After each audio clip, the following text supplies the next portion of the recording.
একটা দেশ প্রাকৃতিক সম্পদে বা খনিজ সম্পদে অনেক ধনী, কিন্তু দেশটা ধনী কিন্তু উন্নত নয়। সৌদি আরব মাথাপিছু আমেরিকার সাথে বেশি, জাপানের সাথে বেশি। জাপান উন্নত, সৌদি আরব উন্নত নয়। সৌদি আরব ধনী, সোনা থাকতে পারে, তেল থাকতে পারে, খনিজ সম্পদ থাকতে পারে, কপার থাকতে পারে, এই দিয়ে সে ধনী হতে পারে। কিন্তু একটা দেশের মানে মূল সম্পদ হলো মানব সম্পদ। আমরা ইকোনমিক্সে বলি এই মানব সম্পদকে মানব মূলধনে রূপান্তরিত করতে পারে, মানে converting human resource into human capital. আমাদের সবচেয়ে বড় সম্পদ মানুষ, সেই মানুষকে আমরা ফেলে রেখেছি। শিক্ষার কোনো মূল্য নাই। সেই শিক্ষা নিয়ে আধুনিক প্রযুক্তি আত্মস্থ করে, শিক্ষাকে আরো মডার্নাইজ করে, মানে সবকিছু ঢেলেছে শিক্ষা, অবকাঠামো এবং প্রযুক্তি উন্নয়নের দিকে। আজ জাপান কোথায়? অথচ আমরা শিক্ষা কারিকুলাম চেঞ্জ করে নেই। কারিগরি শিক্ষা গুরুত্ব নাই, বিশেষায়িত শিক্ষা গুরুত্ব নাই, গবেষণা গুরুত্ব নাই। ছাত্রকে গবেষণার টাকা দেন, 10 কোটি টাকার একটা বাজেট করেন, 2 বছর কাজ করুক। মনে করেন 10 কোটি সবই নষ্ট হয়ে গেল, পরের বছর আবার দেন। একটা গবেষণা উন্নত হয়, ওই 10 কোটি 10 গুণ টাকা নিয়ে আসবে। অবশ্যই আমাদের শিক্ষকতা পেশাটা সবচেয়ে গুরুত্বপূর্ণ পেশা। শিক্ষকতা সবচেয়ে আসল জায়গা হলে প্রাইমারি স্কুল। সুখী জীবন কোনটা, এটা খুব জটিল লাগে। তো টাকাটা একমাত্র নয়, 12 টাকা বেশি থাকলে খুব সুখী তা কিন্তু না। আমি বলবো যে সমস্ত দেশে প্রচুর টাকা আছে, লাখ লাখ কোটি কোটি টাকা আছে, আমি নামগুলো বলছি না আর কি, তারা ওইটাই আছে, আর কিছুই নাই।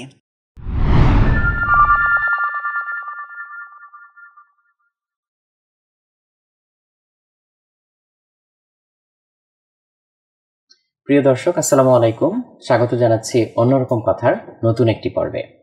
আজকে আমাদের সাথে সম্মানিত অতিথি হিসেবে উপস্থিত আছেন ঢাকা বিশ্ববিদ্যালয়ের ইকোনমিক্স ডিপার্টমেন্টের ইন্ডাস্ট্রিয়াল ইকোনমিক্সের প্রফেসর ডক্টর শফিকুজ্জামান স্যার। আসসালামু আলাইকুম স্যার। ওয়ালাইকুম আসসালাম। স্যার কেমন আছেন? ভালো স্যার, আপনাদের কাছ থেকেই তো আমরা শিখবো। আপনারা আমাদের গুরুজন, আমাদের অত্যন্ত শ্রদ্ধেয় মানুষ। স্যার, আপনাদের জীবন থেকে, বিশেষ করে স্যার আজকে আপনার সাথে যে আলোচনাগুলো করব, আপনার যে পথ চলা, আপনার যে অভিজ্ঞতা, সেখান থেকে স্যার আমরা শেখার চেষ্টা করব। স্যার, যদি আপনার জীবনের গল্পটা দিয়ে আমরা শুরু করি স্যার, তাহলে কেমন হয় স্যার?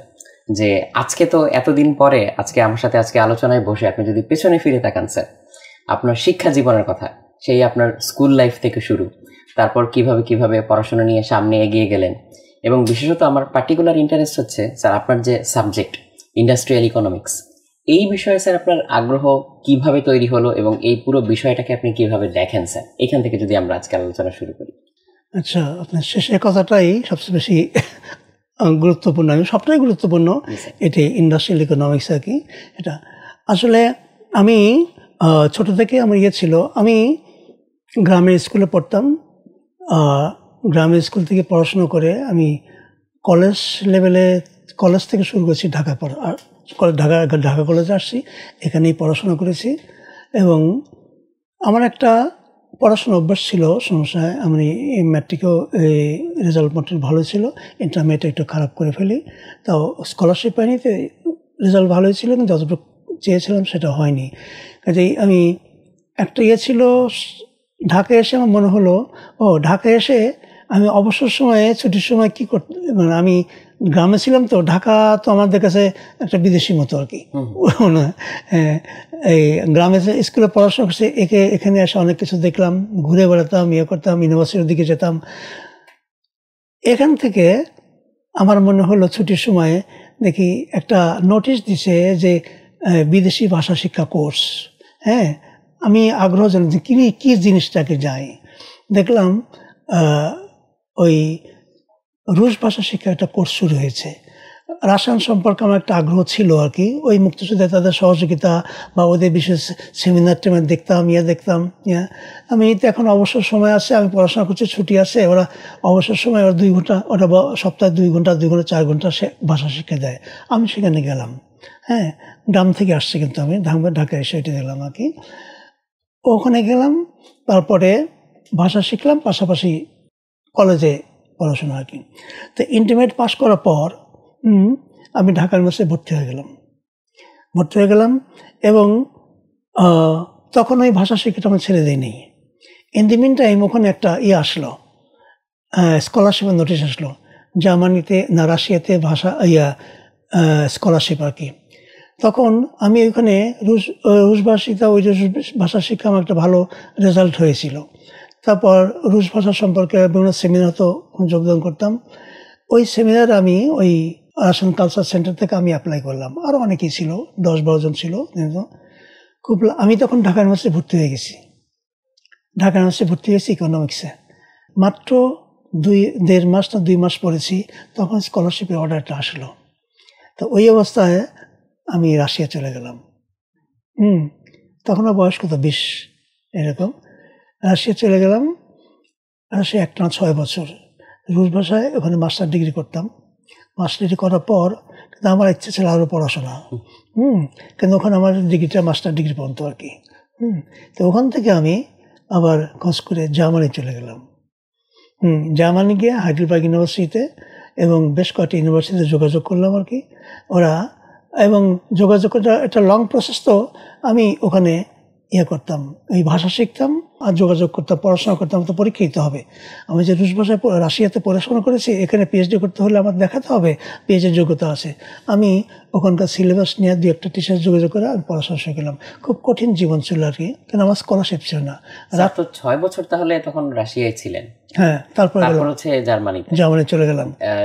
রাশিয়াতে যাওয়ার আগে যেমন রুশ ভাষা শিখে গিয়েছিলেন এখান থেকে, জার্মানিতে যাওয়ার আগেও কি তাই? না, ওদের রুশ ভাষা শেখার সাথে স্কলারশিপ কোনো সম্পর্ক ছিল না। ওটা নিজের ইন্টারেস্টে গভর্নমেন্ট সিলেক্ট করেছে ওটা। হ্যাঁ, আমি শিখেছিলাম এই জন্য। তখন ওইটা আমার অবসর সময় ছিল, ঢাকার সময় অবসর সময় সবাই যাচ্ছে, কোথায় যাচ্ছে রুশ ভাষা শিখতে, চাই না কেটে দেখে কি আসি, দেখে আমার ভালো লেগে গেল, রুশ ভাষা শিখে গেলাম আর কি। হ্যাঁ, তারপরে এবং রুশ ভাষা শিখে ওখানে আমি রুশ ভাষা ভালো রেজাল্ট করে আমাকে ফরওয়ার্ডও করলো। এটা কিছু পয়েন্ট যোগ হলো, তারপর রেজাল্ট দেখে আমাকে পাঠিয়ে দিল ওখানে আর কি। এই তখন আমার বয়স মাত্র 20 বছর। হ্যাঁ, রাশিয়া পড়লাম আর কি। রাশিয়া 6 বছর পড়াশোনা করলাম, মাস্টার ডিগ্রি করলাম ওখানে। ওরা এমফিল বলে আর কি, এমএস বলে ওরা। ওখানে শিখে আমার ইচ্ছা হলো পিএইচডি। তখনকার রাশিয়া আসলে কেমন ছিল? তখন তো সমাজতান্ত্রিক দেশ ছিল আর কি, সমাজতান্ত্রিক দেশ। তখন আমি তো প্রথম বিদেশে গিয়েছি, আমাদের কাছে তো অনেক উন্নত, অনেক ইয়ে লেগেছে আর কি। হ্যাঁ, তখন রাশিয়া একটা সুপার পাওয়ার।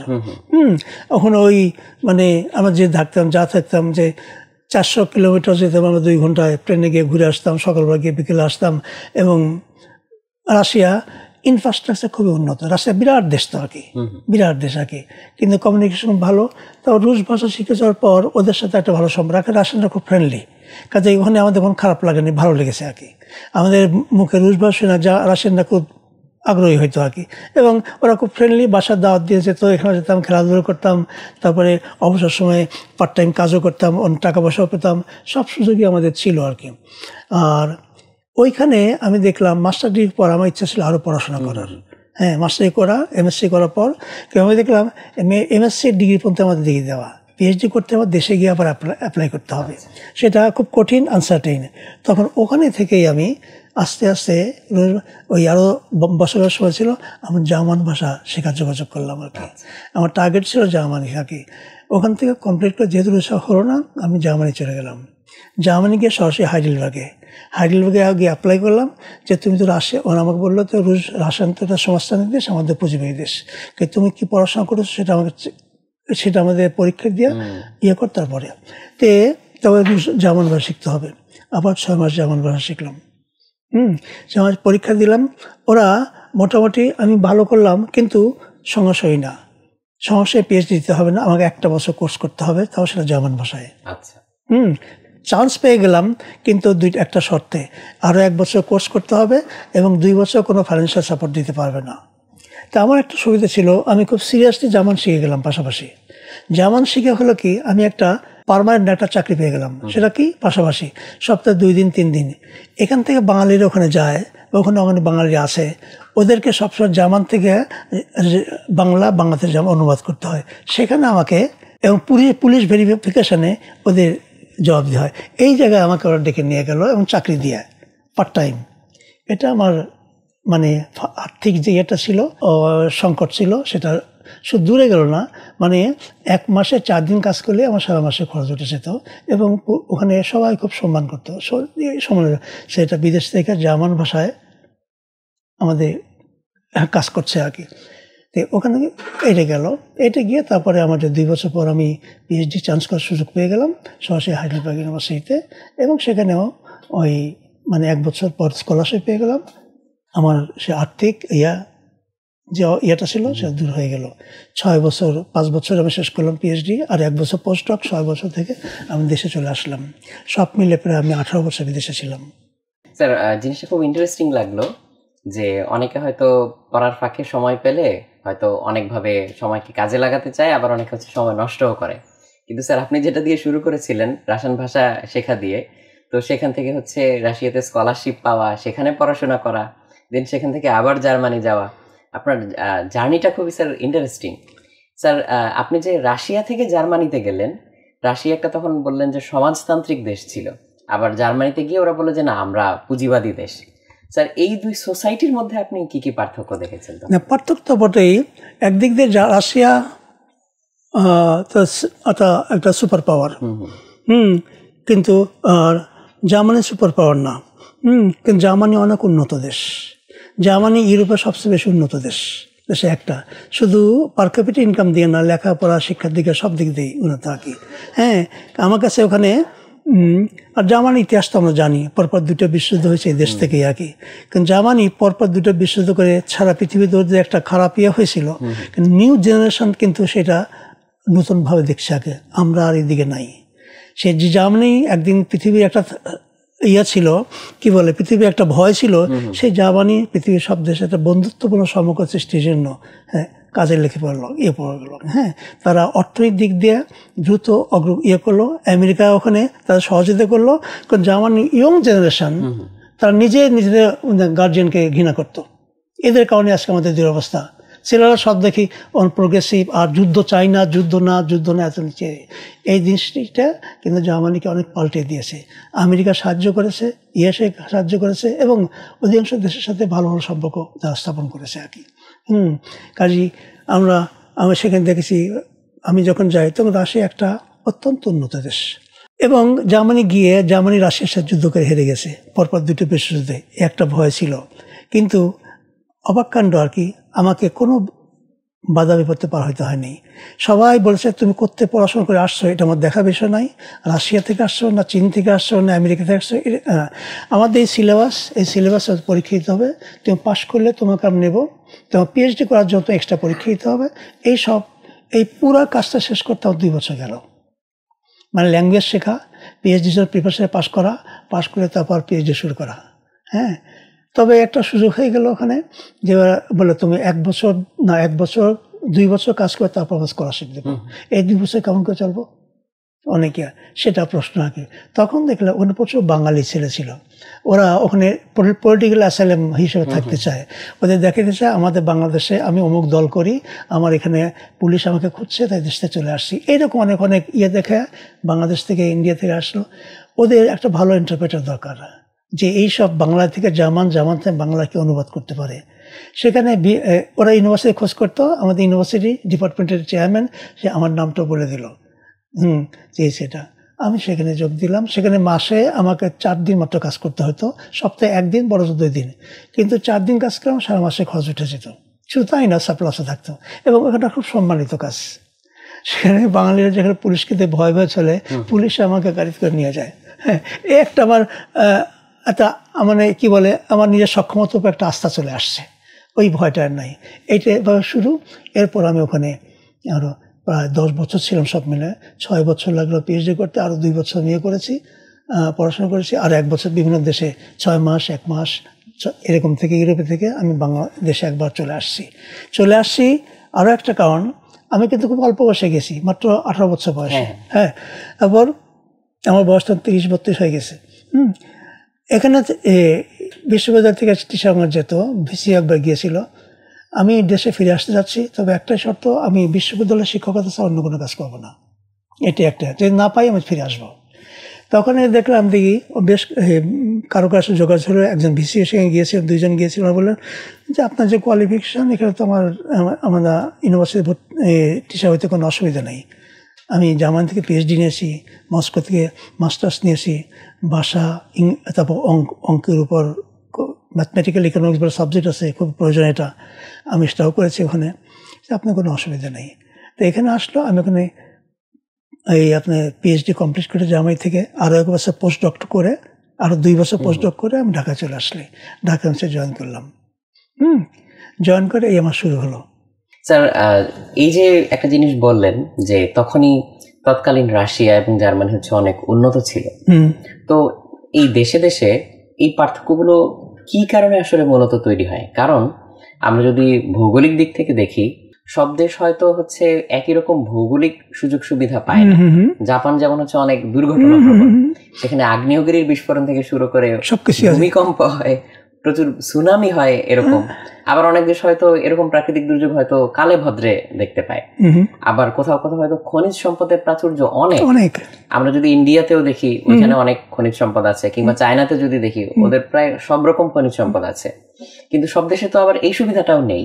তাহলে এখানে মূল পার্থক্যটা আসলে স্যার কোথায় তৈরি হয়? হ্যাঁ, আপনি খুব একটা গুরুত্বপূর্ণ প্রশ্ন করেছেন আর কি। এটা খুবই গুরুত্বপূর্ণ প্রশ্ন। এই জন্য একটা দেশ প্রাকৃতিক সম্পদে বা খনিজ সম্পদে অনেক ধনী, কিন্তু দেশটা ধনী কিন্তু উন্নত নয়।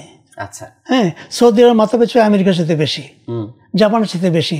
জাপান উন্নত, সৌদি আরব উন্নত নয়, সৌদি আরব ধনী। হ্যাঁ, এইটাই দেখতে হবে আর কি। তাহলে উন্নতর কি অনেকগুলো আমরা ইকোনমিক্সে পড়াই, প্রায় 8-10টা ক্রাইটেরিয়া আগে। সেখানে মাথাপিছু আয়, সেখানে গণতান্ত্রিক মূল্যবোধ, সেখানে ইনফ্রাস্ট্রাকচার, সেখানে এরকম অনেকগুলো 7-8টা ইন্ডিকেটর দেখে শিক্ষার হার, শিক্ষার মান, তারপর সমাজে মহিলাদের অবস্থান, তারপরে গণতান্ত্রিক মূল্য, এই যেমন বললাম মানে রিপিট হয়ে যাচ্ছে আর কি। হ্যাঁ, এই অনেকগুলো দিকেই বলা হয়। সৌদি আরব ধনী, কাতার ধনী, অন্য দেশগুলো ধনী কিন্তু উন্নত নয়। কিন্তু জাপান উন্নত। হ্যাঁ, জাপান উন্নত, কোরিয়া উন্নত, চায়না উন্নত দিকে যাচ্ছে অনেক দেশ। এই ধনী আর উন্নত এটা এক না আর কি। মানে ধনী হতে পারে উন্নত। সৌদি আরব ধনী কিন্তু উন্নত হয়, জাপান ধনী নয় কিন্তু উন্নত। হ্যাঁ, তা ধনী কি একটা দেশের মূল, একটা দেশ আমি আগে বললাম যে বিভিন্ন খনিজ সম্পদে সমৃদ্ধ হতে পারে। সোনা থাকতে পারে, তেল থাকতে পারে, খনিজ সম্পদ থাকতে পারে, কপার থাকতে পারে, এই দিয়ে সে ধনী হতে পারে। কিন্তু একটা দেশের মানে মূল সম্পদ হলো মানব সম্পদ। আমরা ইকোনমিক্সে বলি এই মানব সম্পদকে মানব মূলধনে রূপান্তরিত করতে পারে, মানে converting human resource into human capital. কিভাবে করবেন? এই মানব সম্পদকে উপযুক্ত শিক্ষা, প্রশিক্ষণ এবং অভিজ্ঞতার মাধ্যমে মানব মূলধনে রূপান্তর করতে হবে। জাপান সেটা করেছে। এবং একটা মানুষের একটা হিউম্যান ক্যাপিটালকে যত ব্যবহার করবেন তত উৎকর্ষতা বাড়বে, আর খনিজ সম্পদ যে ব্যবহার করবেন তত শেষ হবে। হ্যাঁ, মাটি, পানি যত ব্যবহার করবেন তত নষ্ট হবে। হ্যাঁ, কিন্তু মানব সম্পদের হিউম্যান ক্যাপিটালকে যত তাকে মূল্য দিবেন, ব্যবহার করবেন, তার উৎকর্ষতা বাড়বে, তার প্রোডাক্টিভিটি বাড়বে, সে বিষয়ে অবদান রাখবে। হ্যাঁ, সেইটা যারা করেছে উন্নত হয়েছে। এই কনসেপ্টটা তো আমরা ডেভেলপ করতে পারিনি বাংলাদেশে, বলতে পারিনি। আমাদের সবচেয়ে বড় সম্পদ মানুষ, সেই মানুষকে আমরা ফেলে রেখেছি। শিক্ষার কোনো মূল্য নাই। হ্যাঁ, আজ পর্যন্ত এখনো এই 40% মানুষ নিরক্ষরের নাম সই করতে পারে না, অথচ আমাদের বয়স প্রায় 50-60। হ্যাঁ, আমাদের পশ্চাতে ছিল কারা? তারা উপরে উঠে গেছে একমাত্র ইয়া। আপনার মিডল ইস্টে আমি কথাগুলো মাঝে মাঝে আমার এটা রিপিট হয়ে যাচ্ছে, কিন্তু হ্যাঁ, অনেক দেশে খনিজ সম্পদে অনেক ধনী হয়ে গেছে, দাদা মাথা পেয়েছে ইনকাম আমেরিকার সাথে বেশি। তারা কি ধনী? কুয়েত কি ধনী? কাতার কি ধনী? না, কাতার কি তারা ধনী কিন্তু উন্নত না। সৌদি আরব ধনী, কাতার ধনী, কুয়েত ধনী, কিন্তু উন্নত নয়। তার প্রত্যেকটা কাজে বিদেশে করে দিয়ে যায়। হ্যাঁ, শিক্ষার কোনো মূল্য নাই সেখানে। মূল্য থাকলেও গুরুত্ব দেয় নেই। টাকা আছে, পয়সা আছে, ও সে কথা বললে অনেকেই আমাকে অসন্তুষ্ট হবে। আমি এটাকে বলতে চাচ্ছি যে একটা দেশের সবচেয়ে মূল সম্পদ সে দেশের মানুষ। সে তো মানুষ থাকলে, সম্পদ থাকলেই হবে না। মানুষ, মানব সম্পদকে মানব মূলধনে রূপান্তরিত করতে হবে। 3টে স্তর পার হয়ে, আমি একটু আগে বলেছি, শিক্ষা, প্রশিক্ষণ এবং কাজের অভিজ্ঞতা। এই 3টে স্তর পার হয়ে একজন মানুষ মানব সম্পদ মানব মূলধনে রূপান্তরিত হয়। সেটাই হলো একটা কার্যকারী। সেই মানব মূলধন যেখানে বেশি হবে তারাই ইয়ে করবে। জাপান সেটা করেছে, কোরিয়া করেছে, চায়নাও করছে, অনেকেই করছে, ইন্ডিয়াও কিছু কিছু চেষ্টা করছে, কিন্তু আমরা কিন্তু এখনো পিছিয়ে পড়ে আছি। আমাদের সবচেয়ে মূল সম্পদটা সেখানে অবহেলা করে আসছি। সবচেয়ে বেশি অবহেলা করছে শিক্ষাকে আগে। শিক্ষা আছে, পাশে হার বাড়ছে, কিন্তু কোয়ালিটিতে ফল করছে। সংখ্যা বাড়ছে কিন্তু কোয়ালিটি বাড়ছে না। আজকে ম্যাট্রিক পাস 10 লাইন বাংলা শুদ্ধ করে লিখতে পারে না। হ্যাঁ, মিডিয়াম ইন্টারমিডিয়েট স্কেলে একটা ক্লাস 7-9 একটা অঙ্ক করতে পারে না, ভালো করে একটা 10 লাইন বাংলা ভালো করে লিখতে পারে না। কাজে এটা তো শুধু আমরা কোয়ান্টিটি করছি, কোয়ালিটি করছি না তো। অথচ এইখানে আমরা বড় ভুল করছি। যে আমাদের কিছুই নাই, কিছুই নাই, কিছু নাই, খনি নাই, এ নাই। যে সমস্ত দেশ খুবই উন্নত তাদের তো খনি নাই। আমি কথাটা বারবার হয়ে যাচ্ছে, একটা দেশের সবচেয়ে বড় সম্পদ মানুষ। এই সম্পদকে আপনাকে কয়েকটা স্তর পার হয়ে শিক্ষা, প্রশিক্ষণ, অভিজ্ঞতা, এই 3টা স্তর অতিক্রম করে তাদেরকে মানব মূলধন রূপান্তরিত করতে হবে। তখন এরাই সব সম্পদ যেগুলো নাই সেগুলো নিয়ে আসবে। স্যার, তাহলে আপনার দৃষ্টিতে যদি শিক্ষার ব্যাপারটায় আসি, তাহলে আমরা কোথায় কোথায় ভুল পথে হেঁটেছি বা আমাদের আসলে গ্যাপগুলো কোথায় স্যার? একটা কথা, শিক্ষা প্রথম থেকে আমাদের গুরুত্ব কম দেওয়া হয়েছে। আর যে শিক্ষা ব্যবস্থা আছে এটা আমার উপনিবেশ থেকে নিয়েছি, এখনো সেই জায়গায় আছে। হ্যাঁ হ্যাঁ, এমন আছে যে শিক্ষা মানেদের গুরুত্ব দেওয়া হয় নাই, শিক্ষাটা আজ হলে এটা গুরুত্ব দেওয়া হয় নাই।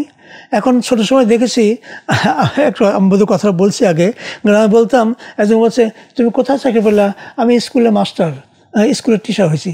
কে আর চাকরি পেলে না? এই যে একটা অবহেলা আর কি, মানে শিক্ষকতা করা একটা অবহেলার জিনিস আর কি। কেউ কোথায় চাকরি না পাই তো আমি শিক্ষকতা যাই। অথচ সবচেয়ে গুরুত্বপূর্ণ হলো শিক্ষা, হলো এটি শিক্ষক হওয়া। হ্যাঁ, উন্নত দেশে একজন শিক্ষক হইতে গেলে শুধু ফার্স্ট ক্লাস নয়, তা অনেকগুলো স্তর পার হয়ে আসে করতে হবে। আপনি খুব ভালো ফার্স্ট ক্লাস ফার্স্ট, আপনি লেকচার দিচ্ছেন, আপনার মূল্যায়ন করছে, দেখছে একটা স্যার জবাব দিচ্ছে, সে জবাবটা সে স্যাটিসফাইড হয় নাই। একটা স্যার অন্য তার আপনি লেকচার দিচ্ছেন, 5 জন ছেলে কোনো মনোযোগ নাই, আপনি তাকে ধমকাচ্ছেন। তো জানো এই ছেলেগুলো অন্য মনোযোগ হচ্ছে কেন? আপনি কেন আপনি তাদেরকে আকর্ষণ করতে পারছেন না? এগুলো তো দরকার, এগুলো কিন্তু হয়েছে আমাদের। আমি তো 40-45 বছর শিক্ষকতা করে আসলাম। হ্যাঁ, আমি তো এতে পাইনি আর কি, শিক্ষকতা সেই মর্যাদা এখনো পাইনি, সে দায় নেই, গুরুত্বই দেয় নাই। সবচেয়ে বেশি গুরুত্বপূর্ণ শিক্ষক। আমি আবার কথাটা বলছি, ফার্স্ট ক্লাস ফার্স্ট হলেই যে ভালো শিক্ষক হবে কোনো গ্যারান্টি নেই। শিক্ষক হতে হলে ওইটাই, কে জটিল বিষয়কে সহজপদ্ধ ভাষায় ছাত্র উপস্থাপন করতে পারে এবং ছাত্ররা প্রশ্ন করতে স্বতঃস্ফূর্ত আনন্দ পায়, এবং আপনি প্রশ্ন করবেন জবাব দেবে। ছাত্র একটা প্রশ্ন জিজ্ঞেস করতে পারলেন না, আপনার সৎসাহস থাকতে বলে আমি এই প্রশ্নের জবাবটা যাই না, ছাত্রদেরকে ছাত্র ভাইদের কেউ আসো তো জানো তো বলো, আমি খুশি হব। আমি বলতে পারবো এটা বললেই স্যার কিছুই পায়নি, এটা ছাত্রদের দোষ না, ওরা যাদের গালিগালাজ তাদের দোষ না, আমার সেই ট্রেনিং তোই নাই। এই কথাটা বারবার বলে আসছে, বলে পাশ করলাম ইন্টারমিডিয়েট, বিএ পাশ করলাম, স্কুলে ঢুকলাম, বলে কি কাজ করো? আমি স্কুলে মাস্টার, আজ চাকরি পেলে না। সবচেয়ে গুরুত্বপূর্ণ চাকরিটা, যে প্রফেশনটা, সেটা অবহেলিত। হ্যাঁ, কিছুটা, হ্যাঁ বেতন কিছুটা বেড়েছে, কিন্তু শিক্ষকতা সেরকম আকর্ষণীয় হয়নি আর কি। আমি সারা জীবন শিক্ষকতা করেছি, আমি ঢাকা ইউনিভার্সিটি, ওটা আলাদা জিনিস আর কি, এখানে তার সাথে হয় না। কিন্তু একজন সবচেয়ে গুরুত্বপূর্ণ সেই শিক্ষক যিনি প্রাইমারি স্কুলে পড়ান, সেই হলো আসল ভিত্তিটা এখানে। তাকে শিক্ষক হতে হলে আগে একটা বড় ট্রেনিং আসতে হবে। আপনি দেখেন শিক্ষকতা করছেন, দেখে একটা ছেলে জিভে দেখাচ্ছে, একটা ওই দিক তাকিয়ে আছে, লাগালেন আপনার ধমক। আপনি যেটা কেন সেটা অমনোযোগী সেটা বুঝতে হবে। হ্যাঁ, কেন সে পড়াশোনা শুনছে না আগে নিতে হবে, ওদেরকে আকর্ষণ করতে হবে ওই দিয়ে, পড়াশোনা দিয়ে ওদের স্বতঃস্ফূর্ত। বা ছোট যদি আছে, তোমরা আমার কাছে প্রশ্ন করবা, যদি বলো স্যার আপনার এটা পছন্দ হয় না আমার, সেটা প্রকাশ্যে বলবা, হ্যাঁ আমি রাখবো না। প্রথম কথা, শিক্ষক হওয়ার জন্য বিশেষ কোয়ালিটি দরকার। সেটা শুধু ভালো রেজাল্ট করলেই হয় না, আরও কিছু গুণ থাকতে হয়। তারপর তো অভিজ্ঞতা অর্জনের মাধ্যমে তাকে করতে হবে। হ্যাঁ, যে একটা ট্রেনিং হবে, তুমি 10 দিন ক্লাসটা আমরা মূল্যায়ন করবো, তারপরে সেটা আমাদের নাই। স্যার, বইয়ের ব্যাপারে কি বলবেন স্যার? কারণ বইগুলো দেখা যায় যে এখনকার কিছু কিছু বই এমন যে শিক্ষার্থীরা হচ্ছে বইগুলো শিক্ষকের একদম সরাসরি সাহায্য ছাড়া তারা এই বইগুলো পড়ে নিজেদের মতো করে কিছু বুঝতে পারে না। হয়তো এখানে হচ্ছে আমরা তাদেরকে এমনভাবে গড়ে তুলতে পারিনি যে বই থেকে কিভাবে নিজে শিখতে হয়। স্যার, যদি আপনার কথা বলি, আপনাদের সময় হচ্ছে এই বইগুলো আসলে কেমন ছিল? আজকের বই থেকে সেগুলো কতটুকু ডিফারেন্ট বা কতটুকু হচ্ছে আসলে পার্থক্য তৈরি হয়েছে? আমার মতে পরিমাণগত পার্থক্য বেড়েছে, গুণগত পার্থক্য বাড়েনি। আচ্ছা, আগের মতো নোট বই আছে। হ্যাঁ, এই যে নোট বইটা ছাত্রদেরকে শেষ করে দিচ্ছে আর কি। হ্যাঁ, যে নোট বই কেন? ওই একটা ট্রান্সলেট করে লেখছে একজন আর কি, সেটা বিক্রির জন্য করছে আর কি, ওইটি সে মুখস্থ করছে। সে সেন্টেন্সটা নিজে নিজে ওই শব্দের অর্থ তো নিজে বুঝতে পারছে না, এটি অর্থ কি এটি অর্থ কি, সেটা না বুঝতে এই শব্দটা অর্থ কি এই শব্দের অর্থ কি, তারপর কি হয় সে না হইলে ওইটা পুরোপুরি মুখস্থ করছে, যেটা ভুলও হতে পারে। এটা তো ব্যবসা এক ধরনের যারা এই কাজগুলো করছে। হ্যাঁ, সেখানে গুরুত্বই নাই। এই যে আমাদের শিক্ষা ব্যবস্থার যে গুরুত্ব এখন কম, এটা আপনার প্রশ্নের সাথে জড়িত। নোট বই কেন? নোট বই ছাত্রের মাথা নষ্ট করে দেওয়া, ওর যে মেধা আছে সেটাকে ধ্বংস করে দেওয়া, মুখস্থ করা।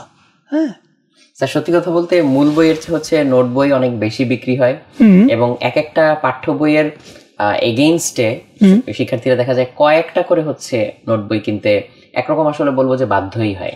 না, যারা বিক্রি করে নোট বই ছাড়া বিক্রি করে না। কারণ এই কি একটা বিরাট অন্যায় না এটা? হ্যাঁ, আমরা এখন কি বলবো, আমরা এখন ট্রাই করেছি এসব কথা আমরা বলেছি মাঝে মাঝে। হ্যাঁ, বলতে পারেন আপনার নোট বই পড়েছেন, হ্যাঁ থাক আছে বলেই তো পড়েছি আর কি, কারণ আমার তো বয়নের সাথে নোট বই পড়ে না ওটা খারাপ। হ্যাঁ, আমরা পড়েছি আর কি। হ্যাঁ, কিছু কিছু এক্সেপশনাল জিনিস আর কি যেটা বোঝা যায় না, সেরকম রিকগনাইজ যদি সেরকম হয় কি সেটাও হ্যাঁ, আমি যদি ইংরেজি পড়ছি, নোট বই করে ডিকশনারি দিকে শব্দগুলো অর্থ বুঝে চেষ্টা করি, ওইটা যে কতটুকু কার্যকর। আর নোট বই মুখস্থ করছি কিন্তু এই টলারিং শব্দের অর্থ কি আমি জানি না, তারপর কি আমি বললাম no I am unable to do ইট।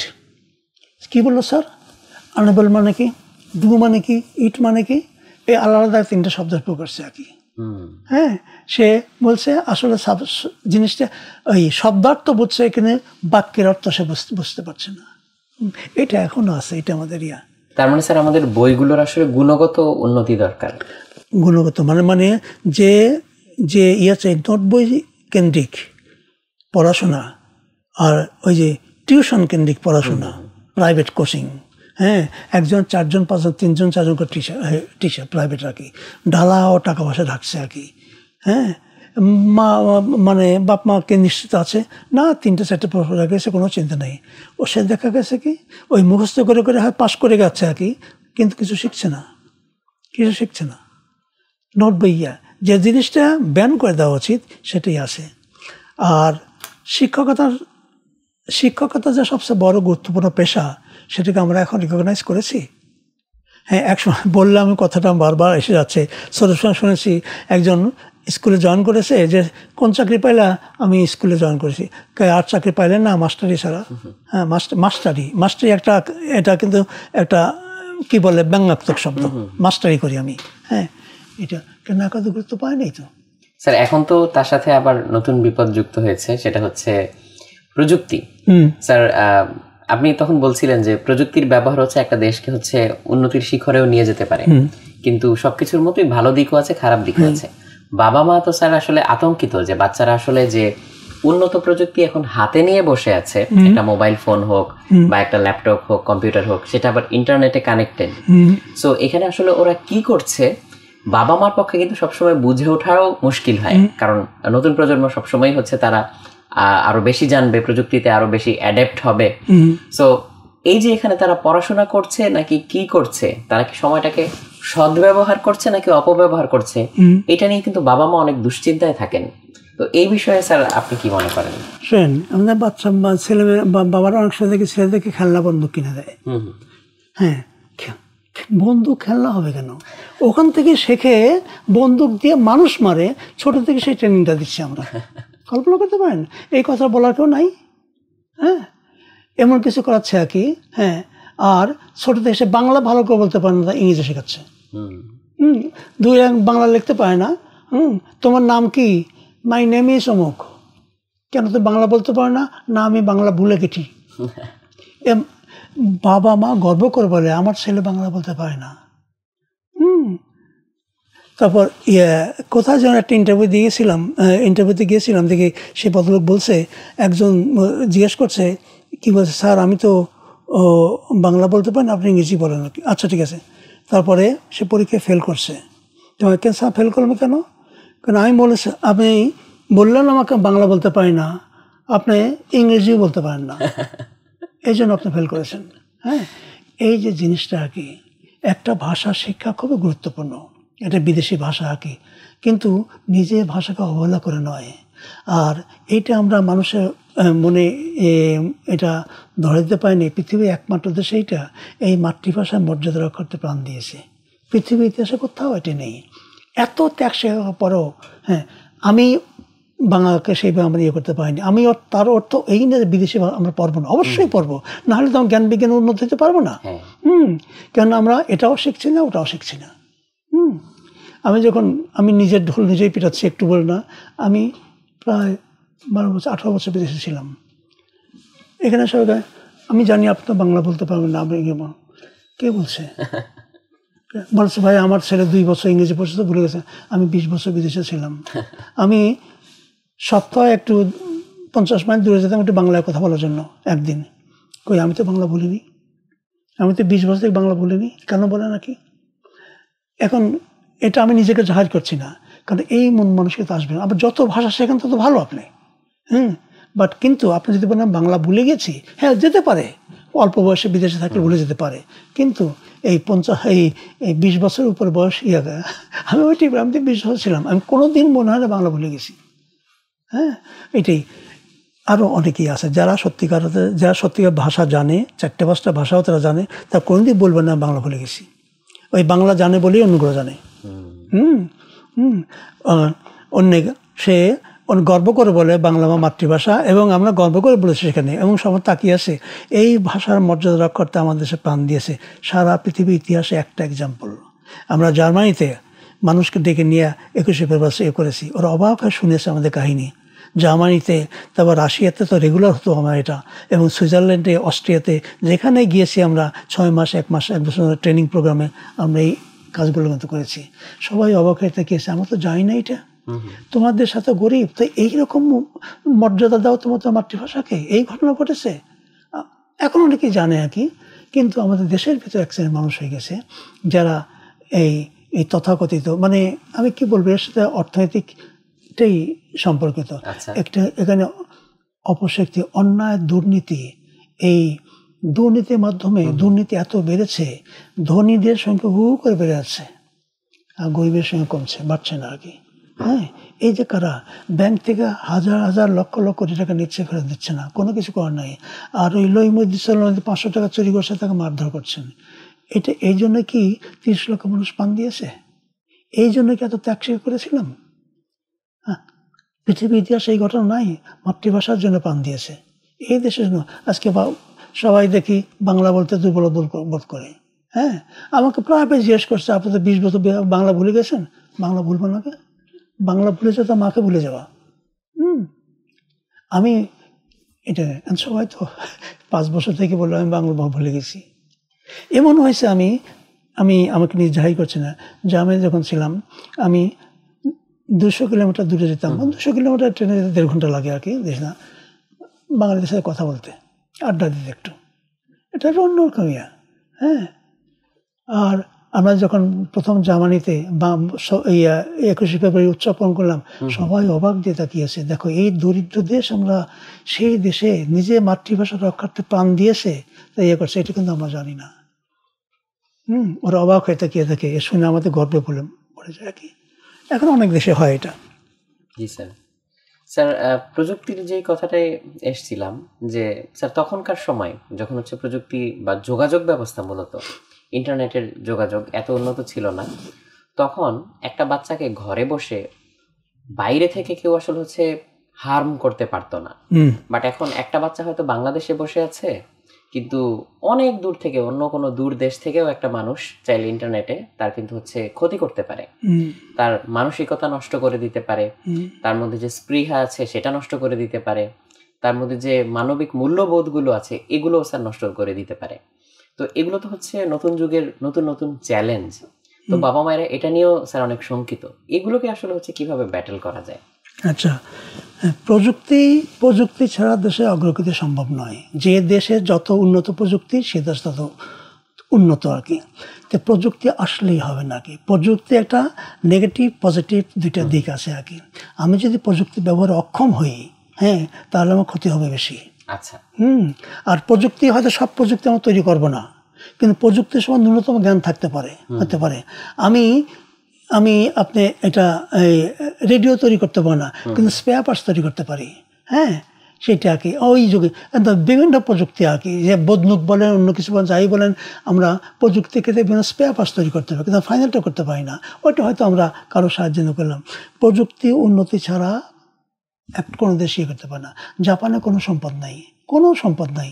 তাইওয়ানে কোনো সম্পদ নাই, কোরিয়ার তেমন কোনো সম্পদ নাই। অর্থাৎ এগুলো প্রাকৃতিক দুর্যোগ প্রবণ। অর্থাৎ তারা প্রযুক্তি ব্যবহার করে আগ্নেয়গিরি, তারপর আপনার ভূমিকম্প, বন্যা সবগুলো নিয়ন্ত্রণ নিয়ে আসছে। নিয়ন্ত্রণ মানে কি, আগে যে বন্যায় চরম ক্ষতি করত, আজকে তার সে দ্বিগুণ বন্যাতে কিছু করতে পারে না।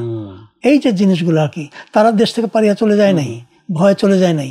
হ্যাঁ, ওই দেশেই থেকেছে, ওই জায়গায় থেকেছে।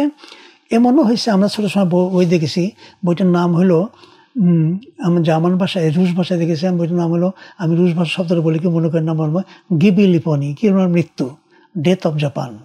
হ্যাঁ, জাপানের মৃত্যু। মানে জাপান এত হাজার হাজার দ্বীপ নিয়ে গঠিত আর কি, কয়েক 4টা বড় বড় দ্বীপে 80% লোক থাকে, বাকি সব ইয়ার। হ্যাঁ, সেই দেশটা সবচেয়ে বড় হলো, সবচেয়ে ধ্বংসাত্মক প্রাকৃতিক দুর্যোগ কি, বন্যা, আগ্নেয়গিরি অগ্নুপাত আর ভূমিকম্প, সবচেয়ে ডিস্ট্রাকটিভ। হ্যাঁ, বন্যার তো একটা পজিটিভ দিক আছে, পলিমার নিয়ে আসে, কিন্তু ভয়াবহ না। কিন্তু আগ্নেয়গিরি অগ্নুৎপাত আর ভূমিকম্প একবার ধ্বংসাত্মক। সবচেয়ে বেশি হলো জাপানে, কারণ জাপান তো পালিয়ে চলে যায়নি, চলে গেছে। তারপর তারা প্রযুক্তি দিয়ে এটার সাথে তারপরে অনেকগুলো দ্বীপের সমষ্টি। হ্যাঁ, জাপান আর কি তার দেশ থেকে পালিয়ে যায় নাই, হাহুতাশও করে নাই। বরং 2টা বিশ্বযুদ্ধে পরাজিত হয়েছে, তারপরেও তারা ভেঙে পড়ে নাই, দেশে পালিয়ে যায় নাই। নিজেদের ব্যর্থতা স্বীকার করে, যে অন্যায়টা নিজেই স্বীকার করেছে, আমরা অন্যায় করেছিলাম চীনে আক্রমণ করতে, জাপানে আক্রমণ করেছি, তাকে যে কোথায় কোরিয়াতে আক্রমণ করেছি, খেসারত আমরা দিয়েছি। 2য় বিশ্বযুদ্ধে আমার দেশ দখল করে রাখছে আর কি, আমার কিছুই করে নাই। এখন সেই শিক্ষা নিয়ে তারা অন্যদিকে হয়েছে, সেই শিক্ষা নিয়ে আধুনিক প্রযুক্তি আত্মস্থ করে, শিক্ষাকে আরো মডার্নাইজ করে, মানে সব কিছু ঢেলেছে শিক্ষা, অবকাঠামো এবং প্রযুক্তি উন্নয়নের দিকে। আজ জাপান কোথায় আর আমরা কোথায়? দেখেন, আমাদের তো বন্যাতে একটা অ্যাডভান্টেজ। হ্যাঁ, আমাদের ভূমিকম্প নাই, আগ্নেয়গিরি নাই। হ্যাঁ, তারপর আমাদের উর্বর মাটি, অনেক কিছু আছে। কিন্তু আসল যে জিনিসটা দরকার সেটা কি, ওই যে আমরা ইকোনমিক্সের ভাষাভাষী কতক্ষণ আগে বলছিলাম আর কি, যে মানব সম্পদকে মানব মূলধনে রূপান্তরিত করা, এটাও পারেনি। ওইটি আসল সম্পদ। আপনার কত সোনা আছে, কত তেল আছে, কত খনিজ আছে, এগুলো সম্পদ কেন শেষ হয়ে যাবে। সৌদি আরব আছে, তারা ধনী কিন্তু উন্নত না। কিন্তু এগুলো যারা নাই, তারা মানুষকে মানব বলতে রূপান্তরিত করে যা করেছে, এটা কোনোদিন ফুরাবেন নয়। এটাই আমাদের কথা। আমি শিক্ষক হিসেবে যেখানে যাই, সুযোগ পেলেই কথাগুলো বলি। হ্যাঁ, যাক, শুনুক বা না শুনুক, আমার একটা স্যাটিসফ্যাকশন আসে। না স্যার, এই কথাগুলো শুনে অনেকে নিশ্চয়ই ইনশাআল্লাহ উপকৃত হবে। না, অনেকে আছে আগে। হ্যাঁ, কারণ এই কথাগুলো আসলে সামনে আসাটা দরকার। অবশ্যই যদি মানুষ চিন্তা করা শুরু করে, তাহলে তো অনেক কিছুই আস্তে আস্তে চেঞ্জ হবে স্যার। অবশ্যই। তো এখানে আমি কথা বলে রাখি যে দেশ নিয়ে হতাশার কোনো সুযোগ নাই। আপনি মনে করেন আজ থেকে 1974 যখন ব্যাপক হলো, বন্যা হলো, বহু লোক মারা গিয়েছিল সেখানে। হ্যাঁ, তখন 75-এ যখন আসলো, মানে 76-এর দিকে, 70-এর প্রথম দিকে, 75-এ তো মারা গেল বঙ্গবন্ধু আর কি, তার আগে আসছিল আর কি, হেনরি কিসিঞ্জার আসছিল বাংলাদেশে আর কি, জাস্ট 74 সালে বন্যাটা শেষের দিকে আর কি আসছিল। বঙ্গবন্ধু তাকে রিকোয়েস্ট করেছিলেন, আমাদের বন্যা প্রায় 80% সব ফসল ধ্বংস, আপনি কিছু সাহায্য দেন আর কি। উনি সাহায্য দিয়েছেন, একটা কুৎসিতভাবে তাকে অপমান করেছিলেন। আপনার মনে আছে সেটা? সে কথা কি বলেছিল, আমাদেরকে সাহায্য দেন, লোন দেন, সাহায্য দেন। উনি বলছে, বাংলাদেশ তো বটমলেস বাস্কেট, তলাবিহীন ঝুড়ি। হ্যাঁ, তলাবিহীন, এটা জঘন্য, মানে কোনো ইয়েও ধার নেই। একটা তাকে অনুরোধ করছে, সাহায্য দেন, টাকা দিয়ে দাও, ফেরত দেবো আর কি, টাকা দিয়ে কিনেই তো নেবো, মানুষ দেবেন না। তাকে জঘন্য ভাষা অপমান করলো। অপমানটা কেন? বাংলাদেশের মুক্তিযুদ্ধে আমেরিকা ছিল পাকিস্তানের পক্ষে, 7 ফ্লিট পাঠিয়ে দিয়েছিল ধ্বংস করার জন্য। তা রাশিয়ার আবার হুমকি দিয়েছে, খবরদার বাংলাদেশে আসতে দিও না। তারাও পাঠিয়ে দিয়েছে, তার 6টা সাবমেরিন ব্ল্যাক সিতে পাঠিয়ে দিয়েছিল। বাংলাদেশ হাত দিলে আমরা কিন্তু ছাড়বো না। এই ঘটনা আমরা ভুলে গেছি। হ্যাঁ, কিন্তু বঙ্গবন্ধু সেটা খুব অপমানিত বোধ করে চলে আসছে। এরপরে ইচ্ছা করেই আমেরিকা সাহায্য পাঠিয়েছে, প্রায় 9 মাস পরে ইন দি মিন টাইম কয়েক লাখ লোক না খেয়ে মারা গেছে। এই প্রতিশোধটা নিয়েছে আর কি। এটা হলো মানে এটাই আমাদের এখান থেকে আমাদের অভিজ্ঞতা নেওয়া উচিত আর কি। আর সেই বাংলাদেশ আজ কিন্তু সেই জায়গায় নাই। এটা আমাদের কিন্তু হতাশার কিছু নাই। আমরা যখন 7 কোটি লোক ছিলাম তখন কেউ ভাবেনি এই দেশটা টিকতে পারবে। আজকে 3-7 21 না হলেও 18 কোটি মানুষ। আমাকে যে জিজ্ঞেস করে ইউনিভার্সিটিতে বিদেশে গিয়ে বাংলাদেশের উন্নতি, আমি আপনাকে বলেছি একটা কথা, আমি কোনো ইকোনমিক্স স্ট্যাটিস্টিক দিই না। কত উন্নতি হয়েছে, কত পার ক্যাপিটা ইনকাম, কত সেটা বলি না। আমি একটা কথা বলি, মানে আজ থেকে 30 বছর আগে যখন গ্রামে যেতাম 3-4টা মেয়ে আসতো আমার বাসায় বিনা বাসায় কাজ করার জন্য। আজকে 20,000 দিয়ে একটা কাজের লোক পাওয়া যায় না। এইটাই আমার ইন্ডিকেটর। ইকোনমিক্স স্ট্যাটিস্টিক দিতেছি না, যদি ইকোনমিক্স পড়াই, এটাই আমার ইন্ডিকেটর। হ্যাঁ, ওদেরকে আবার একদিন ছুটি দিতে হয় সপ্তাহে, অথচ 74-75-এ 4-5 জন আসলে 2 বেলা খাওয়ার জন্য। আর কেউ একটু বলতো তো ঈদের সময় একটা কাপড় দিয়েন, এইটাই চাহিদা। সেই জায়গায় আমরা আছি। যখন 7 কোটি লোক ছিল তখন বাংলাদেশে কটাক্ষ করা হয়েছে। আজকে 19 কোটি মানুষ, আজকে গ্রামের দিকে কাজের লোক নাই। আর যে সমস্যাটা আছে সেটা হলো আমাদের কাঠামোগত সমস্যা, এডুকেশন। আমি নিজেও একজন শিক্ষক, সেই উপনিবেশিক আমার এডুকেশন নিয়ে এখনো আছি। হ্যাঁ, মেয়ে পাস করে কেউ কাজ করতে চায় না। হ্যাঁ হ্যাঁ, অথচ আমরা শিক্ষা কারিকুলাম চেঞ্জ করি নাই। কারিগরি শিক্ষা গুরুত্ব নাই, বিশেষায়িত শিক্ষা গুরুত্ব নাই, গবেষণা গুরুত্ব নাই। হ্যাঁ, ছাত্রকে গবেষণার টাকা দেন, 10 কোটি টাকার একটা বাজেট করেন, 2 বছর কাজ করুক। মনে করেন 10 কোটি সবই নষ্ট হয়ে গেল, পরের বছর আবার দেন, একটা গবেষণা উন্নত হয়, ওই 10 কোটি 10 গুণ টাকা নিয়ে আসবে। অবশ্যই। এইটা আমরা বলি, কিন্তু কাকে বলবো, বলতে বলতে আসছি। এগুলো আপনারা যান, এগুলো ডিল করেন আর কি, করেন সাংবাদিকদের সাথে জমিত আর কি। এই জিনিসগুলো আমার সামনে তুলে আসা উচিত। তবে তার অর্থ এই নয়, এটাও বলা উচিত বাংলাদেশ কিন্তু অত্যন্ত একটা সম্ভাবনার দেশ। আপনি যদি তুলনা করেন, কতগুলো বারবার বলেছি, 7 কোটি লোক ছিল তখন বলছে বটমলেস বাস্কেট। একটা বই লিখেছিল Bangladesh a case study of development. Bangladesh একটা উন্নয়নের পরীক্ষাগার, 76-এ বইটা বের হয়েছে যে এই দেশ এত প্রাকৃতিক দুর্যোগ প্রবণ, বন্যা, খরা, ঘূর্ণিঝড়, আর এত লোক সংখ্যা, ধান পাট নাই, এই কোনো খনিজ সম্পদ নাই, টেকা অসম্ভব। সেই জন্য বলছে কেস স্টাডি। এই দেশটা টিকে থাকলে পৃথিবীর যে কোনো দেশ, কিছু থাকবে না থাক, টিকে যাবে। আর সেই দেশ আছে কোথায়? আজকে একটা, আমি বলি না, কিছুক্ষণ আগে গ্রামে গিয়ে একটা কাজের লোক পাওয়া যায় না। আগে 1-2 পিস কাপড়ের জন্য সে আসতো যে আমি সারা বছর কাজ করবো, খালি খাবার দেবেন, 2 পিস কাপড় দেবেন। এখন 20 থেকে 30,000 টাকা লাগে, পাওয়া যায় না। আর এখান থেকে বাড়ি যেতাম 2 দিন লাগতো, এখন 3 ঘন্টা যাই আমি এখান থেকে দৌড়া। হ্যাঁ, এগুলো কি উন্নতি নয়? অবশ্যই। হ্যাঁ, যেটা আছে এটা উন্নত একটা জায়গা, এটা একটা চলমান প্রক্রিয়া। এখানে স্যাটিসফ্যাকশন হওয়ার, আমাদের স্যাটিসফাইড হওয়ার কোনো সুযোগ নেই, এটা আত্মতৃপ্তির সুযোগ নেই। এখনও অনেক সমস্যা আছে এবং থাকবেই। সবচেয়ে বড় সমস্যা আমাদের এই সমাজ ব্যবস্থা, এখানে শিক্ষা ব্যবস্থা। এখানে সবাই মাস্টার ডিগ্রি করছে, এটা কোনো ভ্যালু নেই। শিক্ষাটা বাড়ছে, তার কোনো অবদান নাই। স্যার, আপনি যে মানব সম্পদের কথা বলছেন, কিংবা মানব সম্পদকে মানব মূলধনে পরিণত করার কথা বলছেন, স্যার আমাদের শিক্ষা ব্যবস্থায় এর পাশাপাশি আর কোনো কিছু কি আপনার কাছে স্যার মিসিং মনে হয়? যেমন একটু আগে স্যার আপনি একটা খুবই গুরুত্বপূর্ণ পয়েন্ট তুলে ধরেছিলেন, সেটা হচ্ছে যে দুর্নীতির ব্যাপারটা। তো এখানে দেখা যাচ্ছে যে আসলে বড় বড় দুর্নীতি হচ্ছে যত বেশি শিক্ষিত মানুষ কিংবা উচ্চপদস্থ মানুষ তারাই কিন্তু করছে। একটা গরিব মানুষ বা একটা রিক্সাওয়ালা কিংবা একজন কৃষক, তার তো আসলে সেই দুর্নীতি করার আসলে সুযোগও নেই। কিন্তু এই শিক্ষিত মানুষগুলোই দেখা যাচ্ছে যে অন্য মানুষের যে প্রাপ্য সেটাকে দুর্নীতির মাধ্যমে কেড়ে নিচ্ছে। তো এখানে আসলে গ্যাপটা কোথায় স্যার? আচ্ছা, এখন বলছেন ওই যে ওই 50টা চুরি করছে ওকে মার দিচ্ছে, জেলে দিচ্ছে, আর 5 কোটি টাকা চুরি করছে সে বুক ফুলে রাস্তা হাঁটাহাঁটি করছে আর কি। এটাই হলো আমাদের বড় সমস্যা আর কি। হ্যাঁ, ব্যাংক থেকে হাজার হাজার কোটি টাকা, লক্ষ লক্ষ কোটি টাকা ফেরত আসছে না। কার টাকা এগুলো? সেগুলো আপনার টাকা, আমার টাকা, কৃষকের টাকা, শ্রমিকের টাকা আর কি, সেখানে ফেরত আসছে না। এখন এমনও দেখেছি, এটা বললে হয়তো এটা আপনাদের সবাই ওরা আমাদের খেপে যাবে, এরা শিল্পপতিদের বিরুদ্ধে উঠে লেগেছে। আমি শিল্পপতিকে আমি ইকোনমিক্স পড়াই, আমি জানি কে শিল্পপতি। আমি ব্যাংকের টাকা নিয়ে ফেরত দেবো না, এটা শিল্পপতির গুণ নয়। হ্যাঁ, দুই একটা কারণ হতে পারে, হঠাৎ করে বন্যা হয়ে গেল, হয়তো হঠাৎ করে বিদেশি চাহিদা ড্রপ করে গেলো, 100% আর কি বিক্রি করতে পারছি না, এগুলো করতে করা যেতে পারে। কিন্তু ধারাওভাবে যে হচ্ছে, একদিন না 2 দিন না, লাখ লাখ কোটি টাকা আর কি, সেটা আপনি বলবেন যে আমরা শিল্পপতিদের বিরুদ্ধে করছি, কিন্তু বলা উচিত ওই টাকা কিন্তু আমাদের, আপনার, আমার, কৃষকের, সবার ব্যাংকে জমা রেখেছি, আমরা ট্যাক্স দিচ্ছি। হ্যাঁ, কাজে এই ইয়েগুলো জোর দিয়ে বলে না।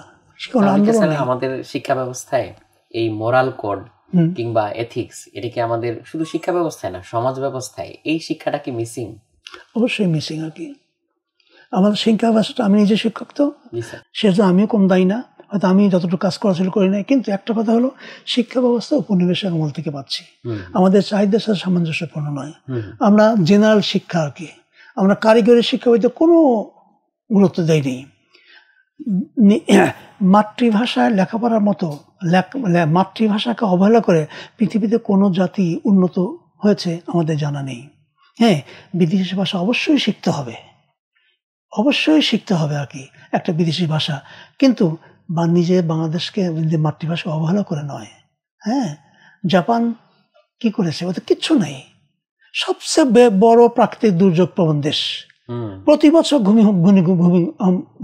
আমরা ছবি দেখেছি, হ্যাঁ, ছবিটা হলো কি, জাপান যে টিকবে না তার একটা ছবি। প্রতি বছর ভূমিকম্প হইতো, তারপর আগ্নেয়গিরি হইতো, ঝড় হইতো, কিন্তু তার দেশ থেকে যায় নাই। তারা সেই বিদ্যা দিয়ে, বুদ্ধি, সেকেন্ড ওয়ার্ল্ডে জাপান যুদ্ধ করেছে, যুদ্ধে হেরে গেছে, যুদ্ধ করে তারা মার খেয়েছে। এতে তারা কিন্তু সচেতন হয়েছে যে অন্যায়টা আমরা করেছি, ভুলটা আমাদের। এখন শিখে থেকে এখন পড়া, আমরা তো অনেক কিছু করলাম, মুক্তিযুদ্ধ করলাম, রাষ্ট্রভাষা আন্দোলন করলাম, পৃথিবীর কোথাও রাষ্ট্রভাষা, মাতৃভাষা সম্মান রক্ষা মানুষ জীবন দেয় নাই, বাংলাদেশ করেছে। এত ত্যাগী থাকতে এখনো আমরা এখানে আছি কেন? এটা মূল হল আমার সমাজ ব্যবস্থা, রাজনীতি, শিক্ষা ব্যবস্থা এখনো সেই সেকেলে প্রাচীন। আমি নিজেই, হ্যাঁ, আমরাও দায়ী বলতে পারেন। হ্যাঁ, আমরাও ঠিক মতো যতটুকু চেষ্টা করেছি, কিন্তু একজনের ব্যাপার তো না, এটা একটা রাষ্ট্রীয় একটা ব্যবস্থা। এখন আমার দেশের ধনী লোকে যারা দেশ চালায়, তার ছেলে মেয়েকে দেশে পড়ে, অল্প কিছু ইংলিশ মিডিয়ামে পড়ে চলে যায়, নিজের ছেলে থেকে বিদেশে পাঠিয়ে তাও যদি আমাকে শিক্ষার সময় লেকচার দিতে আসে, কেমন লাগবে তখন? এটাই হচ্ছে আজকে। এখন অনেকেই কথার বলাটা ঠিক না কি, ব্যাংকের টাকা সবাই যে মেরে দিছে তা কিন্তু নয়, অনেকে কারণ, যৌক্তিক কারণ, তাদের কথা আমি বলছি না। অনেক ভালো শিল্পপতি আছে, বিভিন্ন কারণে টাকা পয়সা ফেরত দিতে পারেনি, অনেক ব্যবসায়ী আছে, কিন্তু সবাই কি তাই? যারা নাই তাদেরকে ধরছেন না কেন? তাদেরকে বললেই একসঙ্গে বলবে আর কি যে এরা শিল্পপতির বিরুদ্ধে করেছেন। এটাই, এই যে জিনিসগুলো, যারা অন্যায় করলো তা আমরা বলতে পারবো না। সে অন্যায়কারী করে সে অনেক উপরে চলে গেছে, সে পাহারা দিচ্ছে, প্রশ্রয় দিচ্ছে। আমরা বিভিন্ন জায়গাটা দেখেছি, হ্যাঁ, যেখানে অন্যায় করে প্রশ্রয় পায় আর কি। অথচ এই দেশটা, এই পৃথিবীতে ব্যতিক্রম ধরে দুইটা কাজ করেছে। একটা রাষ্ট্রভাষা আন্দোলন, নিজে মাতৃভাষা সম্মান রক্ষাতে প্রাণ দিয়েছে, পৃথিবীর কোথাও নেই। তারপর শুধুমাত্র একটা বিদেশি শক্তি হাতে দেশ রক্ষা করার জন্য এত প্রাণ দিয়েছে, সেটাও কোথাও নেই। এত ত্যাগ স্বীকার করার পর আমরা এখানে আসি কেন? স্যার, তাহলে আজকে যদি বাবা মায়েরা চায় যে তাদের সন্তানদেরকে সৎ এবং মানবিক গুণাবলী সম্পন্ন করে তারা গড়ে তুলবে, তাহলে বাবা মায়ের আসলে কোন দিকটাতে নজর দেওয়া উচিত? বাবা মা তো আসলে ভালোই চায়, কিন্তু সবসময় বাবা মায়ের হয়তো সবগুলো দিকে সমানভাবে নজর রাখা সম্ভব হয়ে ওঠে না। তাহলে স্যার, আপনার কাছ থেকে যদি এই সাজেশনটা চাই যে বাবা মা আসলে কোন দিকে বেশি নজর রাখবে? এখন অবশ্যই হলো আছে, অনেক বাবা মা আছে যা হয়তো, বাবা মা কি, বিশেষ করে মা আর কি, মা তো সন্তানের জন্য প্রাণ দিতে পারে, বাবাও পারে, মা বেশি আর কি। হ্যাঁ, সন্তানের সেই লালনকে, সেই হলো শিক্ষক, সেই হলো মা, সেই হলো আমি দেবতা বলি, যা বলি সেই আর কি। হ্যাঁ, এখন মা যে সমাজ ব্যবস্থায় থাকে, সে সমাজ ব্যবস্থা কীরকম আর কি, সে অনেক সময় ইচ্ছা করলেও যা চাইছে সে করতে পারে না আর কি।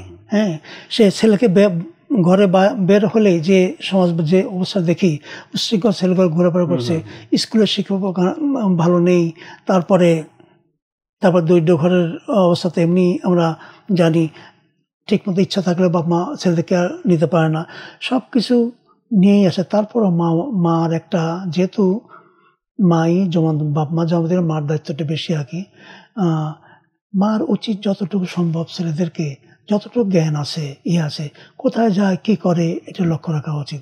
ছেলে হয়তো অনেক সময় শুনবে না আর কি, তারপরে মার দায়িত্বটা সেখানে বেশি। হ্যাঁ, মা হয়তো কোথায় যায়, সে গিয়ে সেই কোন ছেলে কাজ সে মার কাছে গিয়ে এটা আলাপ করলো। আরও দু একটা জ্ঞানী লোক যারা আছে যে আমার ছেলে এরকম ওর কাছে যায়, আপনারা প্লিজ একটু দেখেন, ওকে ওকে একটু শাসন করে, আমি কিছু করবো না, কিন্তু ওর ছেলেটাকেও তার কাছে যাকে বলবেন একটু সে যেন ঠিক করে দেখে আর কি। এই একটা কাজ। আর যদি এটা লেখাপড়া করতে পারে, মা যদি কোনোভাবে ছেলেকে বসাইতে পারে, তুমি বাবা যাই পড়ো আমার কাছে বসে, আমি তোমাকে খাবার এনে দিচ্ছি।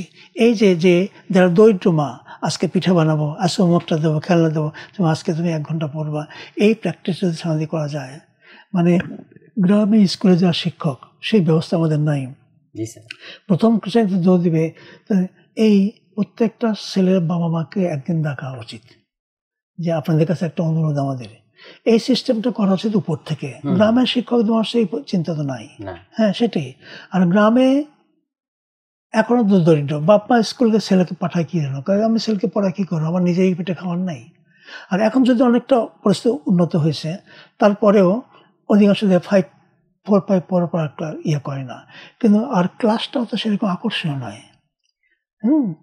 দেখেন আমাদের শিক্ষকতা পেশাটা সবচেয়ে গুরুত্বপূর্ণ পেশা শিক্ষকতা। আমি নিজেও এখন শিক্ষক না, আমিও অন্য যাচ্ছি বিশ্ববিদ্যালয়ে।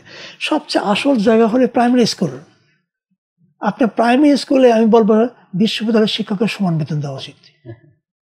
প্রাইমারি স্কুলের শিক্ষক হতে হলে তারপর 2 থেকে 3 বছর ট্রেনিং নিতে হবে আগে, কিভাবে ওই বাচ্চা একটা ছেলেকে কিভাবে আবার ক্লাসে ঢুকছে, পড়াচ্ছে, জিভে দেখাচ্ছে, আমি মারলাম একটা থাপ্পড়, কেন জিভ দেখালো, ওর স্বভাবই তো এটা। হ্যাঁ, ওই বয়সে আপনিও তো করেছেন, আমিও করেছি আর কি, তো ওকে তো মারবেন কেন? ওই মার দিয়ে ওকে আপনার শত্রু, একবারে শিক্ষা সম্পর্কে শিক্ষক সম্পর্কে একটা খারাপ ধারণা। আমাদের সময় দেখেছি গিয়েই বড় বড় ব্যক্তি শিক্ষক আসে আর কি, ওইটা আমি দেখেছি। এটা হলো উপনিবেশিক আমলে চাপিয়ে দেওয়া, আমাদের ধ্বংস করা একটা সেটা এখন আমরা করছি। হ্যাঁ, এখন গ্রামে যেখানে গেলে আমাকে জিজ্ঞেস করে কি, ভাই আপনি তো 20 বছর বিদেশ ছিলেন, আপনি কি ইংরেজি কথা বলতে আমার সাথে? কারণ শোনেন, আমি 20 বছর থাকি, 100 বছর থাকি, আমার মাতৃভাষা কোনোদিন বলবে না। হ্যাঁ, আপনি দেখেন আমি 20 বছর পর দেশে আসলাম, রুশ ভাষা পড়াশোনা করছি, থিসিস বই লিখেছি, জার্মান ভাষায় লিখেছি, আমি বাংলা বক্তৃতা দেবো, আপনিও দেন। এই যদি স্পিডটা দেন, এটা তো আমার গর্ব। আমি বিদেশে গিয়ে মাতৃভাষার উপর অনেক জায়গায় সেমিনার লেকচার দিয়েছি, আমাদের দেশে এই কাজের মানুষ দিয়েছে, বড় বড় পণ্ডিতরা আমাকে সে করেছে, তোমাদের পরদিন নেক্সট ইয়ার যখন সেমিনারটা হয় আমাকে দেখো। এই যে গুরুত্বপূর্ণ, পৃথিবী কোথায় আছে যে নিজে মাতৃভাষার মর্যাদা রক্ষার্থে স্বতঃস্ফূর্তভাবে প্রাণ দিয়েছে, কিন্তু এই উল্লেখযোগ্য কোথায় আছে মুক্তিযুদ্ধের জন্য যে দেশের মানুষগুলো পাকিস্তান সৃষ্টির জন্য প্রাণ দিয়েছে, তারাই পাকিস্তান থেকে বিভক্ত হওয়ার জন্য প্রাণ দিচ্ছে। তো এদের তো আমাদের আত্মসম্মান বোধ আছে, আমাদের দেশপ্রেম আছে, আমাদের মাতৃভক্তি আছে, আমার মাতৃভাষার প্রতি আমার মর্যাদা আছে, কিন্তু দুর্নীতি, অপরাজনীতি এটা আমাদের শেষ করে দিচ্ছে।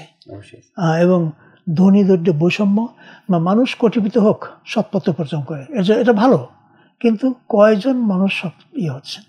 হ্যাঁ, এবং কথাগুলো বলি, আমার অনেকগুলো, আপনি ইউনিভার্সিটির প্রফেসর, আপনার পায়ে হেঁটে চলেন, আপনার গাড়ি নাই না? আমার গাড়ি কেন নিয়ে নেই, গাড়ি আছে একটা, আমরা ভাড়ায় চলি, তো এখন সেকেন্ড হ্যান্ড একটা গাড়ি কিনছি। এখন যে সেকেন্ড হ্যান্ড, তারপর তো মডেল রোলস রয়েস কিনতে হয়। এই যে একটা দিন, মানে শিক্ষক হলে আমাকে এটি করতে হবে, আমার দেশে আমাদের কলেজে তো সেটা তো গাড়ি আছে। এই যে একটা দৃষ্টান্ত দিয়ে দিল, তা আমি তো খুব অপমানিত বোধ করলাম। ক্লাসে আসে না, সে সারাদিন 4-5টা কোচিং করে, নকল করে, কিছু বুঝছেন না। হ্যাঁ, ভালো মতো ক্লাসে আমি বলেছি দেখেছি, এখন ক্লাস পরীক্ষা দিচ্ছেন, আপনার লেকচার দিচ্ছেন, দেখে যে একটা ছেলে জিভে দেখাচ্ছে, একটা ঘুমাচ্ছে, একটা আছে, আপনি গিয়ার ব্যাট নিয়ে মার দিলেন। আমার প্রশ্ন, ওই ছেলে অমনোযোগী কেন? আপনি কি লেকচার দিচ্ছেন? হ্যাঁ, সবাই যদি 100 জনের ভিতরে 5 জন ডিস্টার্ব করে, বাকি সবাই শোনে, তখন তাদেরকে আপনি ডেকে কৈফিয়ত প্রদান করতে পারেন, কিন্তু সবাই মনোযোগ শুনছে, আপনি করছেন। সেও যদি অমনোযোগী হয়, তার দোষের আগে নিজের দোষটা আগে দেখেন। অবশ্যই এই যে টিচার হতে হলে আমরা বিদেশে দেখেছি, জার্মানি ইয়েতে মন কাটিয়ে আসলাম, সেখানে টিচার হতে হলে যে কতগুলো স্তর পার হতে হয়, আপনার সাথে ফার্স্ট ক্লাস পেলেই হবে না। আপনি দেখবেন তাকে আপনি লেকচার দেন, দেখাচ্ছে 3 জন 3 জায়গায় তার মূল্যায়ন করছে কি বলে, আর ছাত্রদের শিখে তুমি এতে চোখ টিপ মারবা, তুমি একটা গালি দেবা, দেখি কি রিয়াকশন, টেস্ট করার জন্য। এটা আমাদের আছে। আর তাদের বেতনও সেই রকম। ভালো মানে ফার্স্ট ক্লাস ফার্স্ট হলেই যে ভালো শিক্ষক হবে গ্যারান্টি নাই।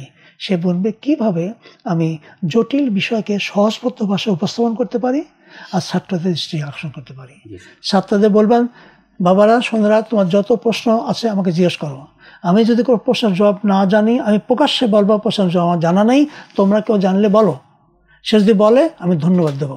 আমি এখানে বললে একজন বললে, আরে স্যার প্রশ্নের জবাব না, ছাত্র দিয়ে গেছে, এটা ওর দোষ না, এটা আমার কালচার। মানে শিক্ষকতাটা আমাদের দেশে সেই রকম মর্যাদা পায়নি। তো এটাই সবচেয়ে বেশি মর্যাদা পাওয়া যায়। যেমন পায় না গার্মেন্টসের শ্রমিকরা, যেমন পায় না কাজের বুয়ারা, তেমন পায় না ওই জায়গায়। আমি অনেকগুলো কথা বলবো, কিছু মনে করেন না। হ্যাঁ, স্যারের কথাগুলো আসলে অনেক গুরুত্বপূর্ণ এবং আমার মনে হয় আমরা যারা এতক্ষণ ধরে স্যারের কথাগুলো শুনছিলাম, এখান থেকে আমাদের নেওয়ার মতো অনেক কিছু আছে। এবং যারা এই অনুষ্ঠানটা মনোযোগ দিয়ে দেখলেন এতক্ষণ পর্যন্ত, তাদেরকে একটা ছোট্ট রিকোয়েস্ট করব, এই জায়গা থেকে আপনার লার্নিং পয়েন্টসগুলো কি কি ছিল সেটা আমাদেরকে কমেন্ট করে জানাবেন, যে স্যারের কথা থেকে এই জিনিসটা আমি নতুন করে জানতে পেরেছি বা এই রিয়েলাইজেশনটা আমাদের হয়েছে। স্যার, আমরা তো আজকে আমাদের অনুষ্ঠানের একেবারে শেষ প্রান্তে চলে এসেছি। স্যার, যাওয়ার আগে যদি আপনার কাছ থেকে একটা সাজেশন চাই আমাদের দর্শকদের জন্য, যে একটা মিনিংফুল লাইফ যদি আমরা গঠন করতে চাই, আমাদের কোন জিনিসটা করা উচিত আর কোন জিনিসটা থেকে বিরত থাকা উচিত? এটা খুব গুরুত্বপূর্ণ প্রশ্ন এবং প্রশ্নটা এক বাক্যে জবাব দেওয়া একটু কঠিন আর কি। হ্যাঁ, আমি একটা বলবো মিনিংফুল লাইফ, আমি বলবো সৎ পথে থাকার কোনো বিকল্প নাই। আপনি কোটিপতি হতে পারেন বিভিন্ন উপায়ে, আপনি দেখবেন আপনার চাইতে অনেক কম সিম্পল, মাত্র কয়েক হাজার টাকা কয়েক লাখ টাকা আছে, সে অনেক সুস্থ এবং সচ্ছল জীবনযাপন করছে। আপনার লাখ লাখ কোটি টাকাটা আছে, খোদা না করুক আপনার কোটিং অসুখ হলো, ওই টাকাতে কি হবে? আপনি দেখলেন লাখ লাখ কোটি টাকা আছে, আপনার ছেলেটা উচ্ছৃঙ্খল হয়ে গেছে, আজকে এর সাথে মারামারি ওর সাথে মারামারি, আপনার মেয়েটা বাস ডিভোর্স হয়ে গেছে, সে অসৎ আচরণ করেছে, তখন আপনি কোটি টাকা কি করবেন? হ্যাঁ, কাজেই আপনি ওই সুখী জীবন কোনটা, এটা খুব জটিল আর কি। তো টাকাটা একমাত্র নয়। হ্যাঁ, 12 টাকা বেশি থাকলে খুব সুখী তা কিন্তু না। আমি বলবো যে সমস্ত দেশে প্রচুর টাকা আছে, লাখ লাখ কোটি কোটি টাকা আছে, আমি নামগুলো বলছি না আর কি, তারা ওইটাই আছে, আর কিছুই নাই, ওটা লাইফ নয়। হ্যাঁ, জুয়া খেলে কোটি টাকা দিচ্ছে, একে ওকে মারধর করছে, এগুলো কোনো লাইফ নয় আর কি। আসলে লাইফটা হলো, আমার এর চাইতে অনেক দেখি, আমার জাপানকে দেখেছি, আমরা অনেক উন্নত, কোরিয়াকে দেখেছি, চায়নাসে উঠে যাচ্ছে, অনেক দেশে উঠে যাচ্ছে আগে। সবচেয়ে বড় হলো শিক্ষা, শিক্ষা, শিক্ষা, আসল হলো শিক্ষা। এবং সেই শিক্ষা, যে শিক্ষা আমাকে দেশপ্রেম জাগ্রত করে, যে শিক্ষা মানে মানুষকে শ্রদ্ধা করতে শেখায়, যে শিক্ষা কর্মজীবী মানুষ তৈরিতে সাহায্য করে, যে শিক্ষা মানুষের মানে মানবিক গুণ বৃদ্ধিতে সাহায্য করে, সেই শিক্ষা আমাদের দেশে এখনো, আমি বলবো, আমি নিজেই শিক্ষক, আপনি আমাকে গালি দিতে পারেন, আমিও হয়তো যদি, কিন্তু আপনি তাহলে কী করেছেন? আমি বলেছি আমি তেমন কিছু করতে পারিনি, চেষ্টা করেছি, কিন্তু এটা একটা সামগ্রিক ব্যাপার, এটা একটা কাঠামোগত সমস্যা। শিক্ষা ব্যবস্থা সেই উপনিবেশিক আমলে 2 বার স্বাধীন হলাম, ব্রিটিশ থেকে পাকিস্তান, পাকিস্তান থেকে বাংলাদেশ, বাংলাদেশ এখন আসি। হ্যাঁ, এখন কি আছে, কাঠামোগত খুব পরিবর্তন হয়েছে, দুর্নীতি কমেছে। তাহলে এই যে 30 লক্ষ মানুষ প্রাণ দিল চোখের সামনে, হ্যাঁ, আমি একটা কথা বলতে চাই আর কি। হ্যাঁ, একটা পাকিস্তানতে বই লিখেছে সিদ্দিক সালিক, নিয়াজি প্রেস সেক্রেটারি, হ্যাঁ, উইটনেস টু সারেন্ডার, বইটা সব জায়গায় আছে। একটা জায়গায় লিখেছে, সে কিছুটা নিজের দোষও স্বীকার করেছে বাংলাদেশের বাইরে। সে একটা কথা বলেছে, অনেক করেছে, পাকিস্তানে হিন্দুরা সাহায্য করেছে, ইন্ডিয়াকে দায়ী করেছে, কিন্তু 2-1 জায়গায় সত্য কথা বলেছে যে আসলে পাকিস্তান দায়ী এই জন্য। সে একটা বলেছে, বাংলাদেশকে আমরা সারা জীবন অবহেলা করে আসছি, ওরা হিন্দু থেকে মুসলমান হয়েছে, ওটা খাঁটি মুসলমান না, ওরা অলস, ওরা এক জায়গায় বলেছে মুক্তিযুদ্ধ সম্পর্কে, আমি একটা কথা বলছি, যে ও তখন নিয়াজের প্রেস সেক্রেটারি, সে বলছে একদিন আমরা গাড়ি নিয়ে যাচ্ছি, দেখে একটা ছেলে একটা ব্রিজের উপর একটা মাইন পুঁতছে। বইটা কিন্তু এখন আছে আমার কাছে, হ্যাঁ, উইটনেস টু সারেন্ডার বইতে আর কি। মাইন পুঁতছে, তাকে ওই 15-16 বছর বয়স, তার আর কি 14-15 বছর বয়স, তাকে ধরে নিয়ে আসছে সেই নিয়াজির কাছে ক্যাপ্টেনের কাছে নিয়ে গেছে। বলছে ওকে, বলছে তুই বল তোকে কে সাহায্য করেছে, কারা তোর পিছনে আছে, তার কথা বল, তোকে ছেড়ে দেবো। একবার দুয়ে বলছে তো ছেড়ে দেবো না, তোকে বাসায় পৌঁছে দেবো, টাকা পয়সা দেবো। টাকা পয়সা দিয়েছে কিনা আমার মনে নেই আর কি। বলছে তো বাসা ছেড়ে দেবো এবং কিচ্ছু করবো না আর কি। একবার দুইবার বলছে, তেমন না। চতুর্থবার বলছে এই তোর শেষ সুযোগ, বেয়নেট নিয়ে বুকের সামনে, এই তোর শেষ সুযোগ, যে না বলিস এখনই তোর বেয়নেটটা বুকে ঢুকিয়ে ওই পাশ দিয়ে বের করে দেবো।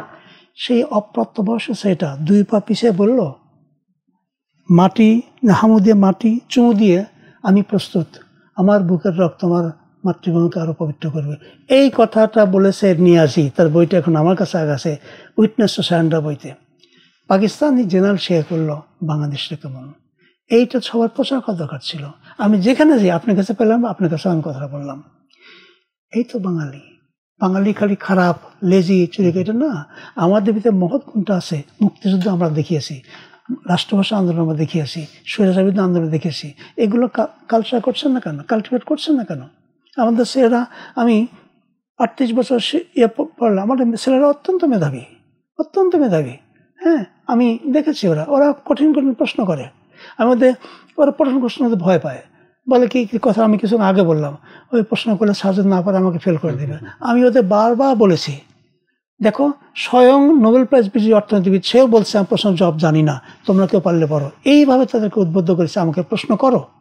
হ্যাঁ, আমি উদ্বুদ্ধ করেছি, চেষ্টা করেছি, পেরেছি কতটা জানি না, কিন্তু আমি বলবো আমি এখন তাদের মিস করি। যাক, আপনাদের কাছে কথা বলার সুযোগ পেলাম, এটাও একটা বড় ইয়া। ধন্যবাদ স্যার। স্যার, আলোচনাটা অনেক সুন্দর ছিল আজকে। আমরা আশা করি যে আলোচনা থেকে আমরা নিজেদের মতো করে অনেক কিছু নিতে পারবো এবং আমাদের জীবনে কাজে লাগাতে পারবো। তো প্রিয় দর্শক, আপনাদেরকে অনেক ধন্যবাদ আজকে আমাদের সাথে এই সময়টা কাটানোর জন্য। স্যারকেও অসংখ্য ধন্যবাদ আমাদেরকে এই সময়টা দেওয়ার জন্য। ইনশাল্লাহ পরবর্তী পর্বে আবার সবার সাথে দেখা হবে। আসসালামু আলাইকুম। সবাইকে ধন্যবাদ। আসসালামু আলাইকুম।